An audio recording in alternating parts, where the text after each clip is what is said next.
What's up, guys? Burnout is very real.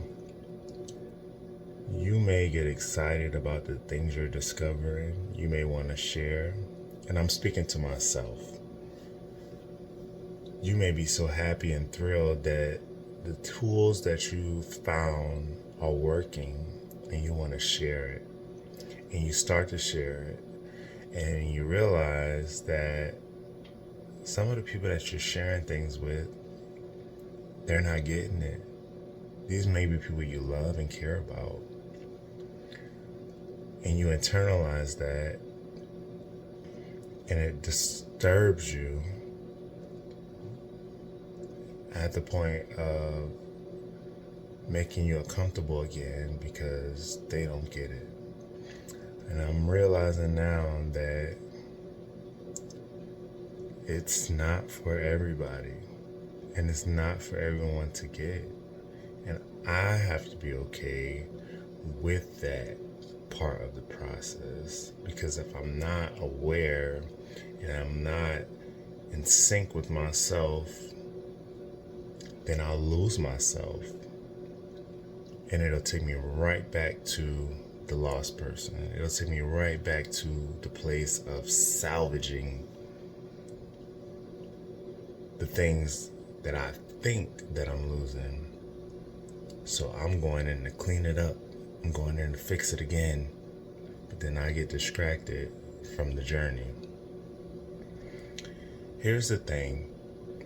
We're moving into an area of life itself that's just so complicated, and it changes often, that we tend to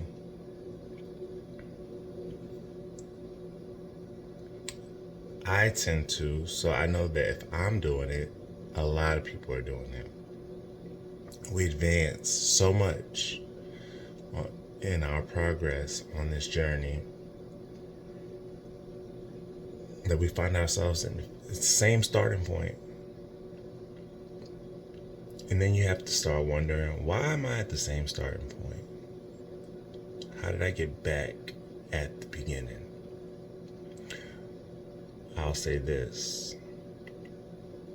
I'm discovering that you get back at the same point because you did something wrong, or you didn't keep pace. I did have mental exhaustion, which caused me physical exhaustion, which led me right back to the same place. Waking up, dragging, not motivated. Oh, screw it, it's not working. But it's only because I didn't keep the pace. So I'm learning now that I have to find the pace that works for me. On this journey of discovery and finding ourselves and reconnecting ourselves with ourselves, I'm realizing that it's okay to get lost, but you have to identify when you're lost. You have to identify when you're off track a little bit. You can't look for that identification to come from an outside source. You have to realize it. And you have to find the answers of what's going to get you back before somebody else is going to find it for you. Because deep down inside, you already know what the problem is, what the solution is, and how to fix it. Now, without going into a whole spiel about how I got lost again in the sauce, I'll say it's identified and it's back on track based on my work. We have a lot of distractions around us. Some of them are so comfortable that we're not aware that they're distracting us, that they're put there to throw us off course because we're so comfortable with it. And we have to remind ourselves that it's in the work of getting and feeling and accepting being so uncomfortable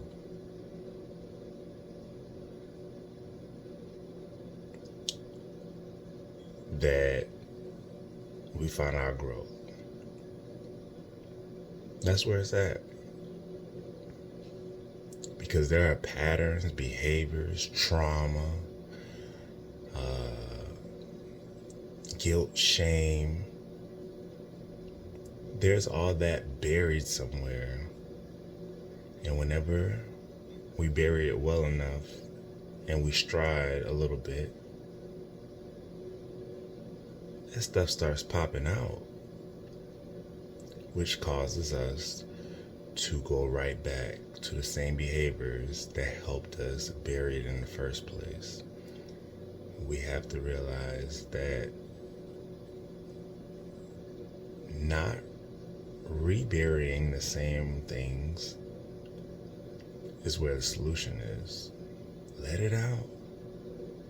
How uncomfortable it may seem, how it tortures you and tortures your soul, but standing up to the face of it and saying what it is and doing the work that needs to be done to repair it or heal it or throw it away or dismantle it, whatever you call it.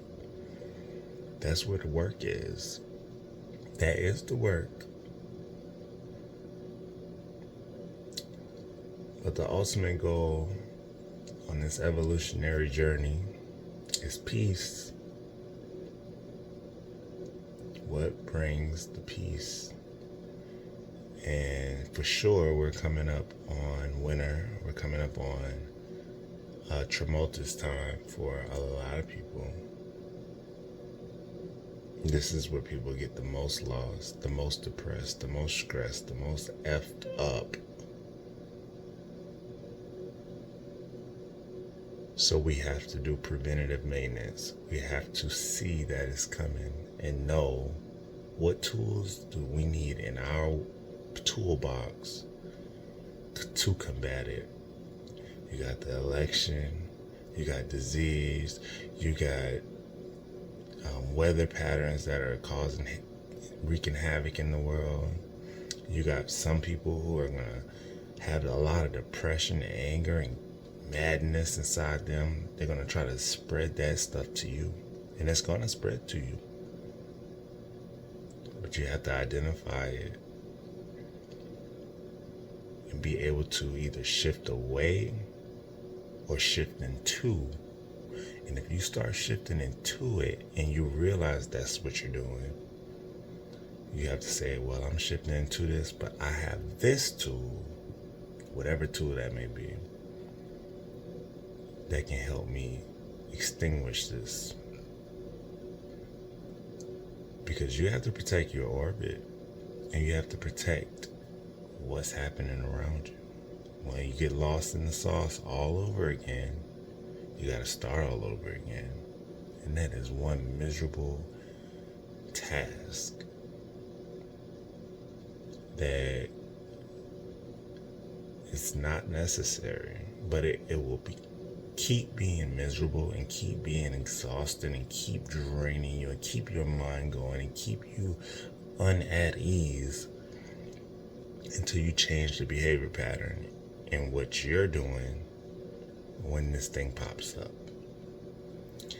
Anyway, I'm Corey. I'm a solo misfit. I burnt out mentally. Not physically. Mentally, I burnt out. I got exhausted. I got a lot of information. I shared a lot of information. I hurt myself by going back and kind of recounting the information that I put out. And I took it off YouTube, and then I put it back. And I discovered why I did that. And that's internal work that I have to do on myself. However, if this information is helping you in some way, shape, fashion, or form, because I'm not the only one, leave a comment, like the video, Get in the inbox, get in the DM, or whatever you call it. I need the support. I need the encouragement. But more importantly, I need you to tap into you. I want to see your work. I want to be expressive and open and honest and stand up in my true person with other people who already feel it. They just don't know how to do it. So, with that being said, I'm about to go back to sleep. I woke up because I couldn't sleep well. All of this was heavy on my mind. I have some things that's going right and some things that's going wrong, but I'm identifying them and I'm working at that. Anyway, peace.